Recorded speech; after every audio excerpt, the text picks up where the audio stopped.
back to our breaking update. Japan's economy has now dipped into a technical recession after unexpectedly contracting against October-December period. Provisional government data has been showing because of high inflation and the domestic demand and private consumption is now what is the world's fourth largest economy. Let me go across now to Rishabh. Now, Rishabh, third largest economy का tag पहले Japan के पास था, अब वो हाथ से निकलता हुआ जा रहा है.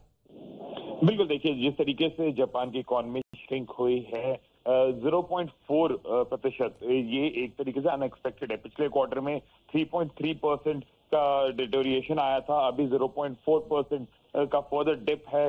और जिस तरीके से देखा जाए तो जो उनकी करेंसी है येन, उसमें भी 9% का डिप है अगर उसकी तुलना यूएस डॉलर से की जाए. और इन सारी चीजों की वजह से उसकी इकोनॉमी थोड़ी सी धीमी पड़ी है, जिसके कारण अब ये देखा जा रहा है कि जर्मनी, जो कि चौथी सबसे बड़ी इकोनॉमी थी, वो शायद तीसरी सबसे बड़ी इकोनॉमी बन जाए. देखा जाए तो यूएस, चाइना के बाद अभी तक जापान का नाम था, लेकिन अब तीसरे नंबर पे जर्मनी, चौथे पे जापान और पांचवें पे भारत आएगा.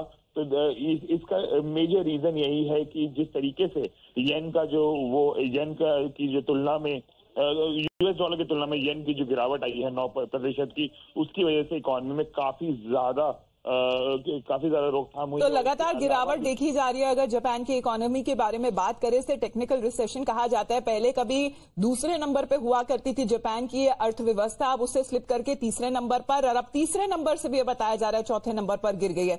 धन्यवाद आपका ऋषभ हमारे साथ जुड़ने के लिए. Japan that has been hit by economic crisis. Will get you reactions back after a short break.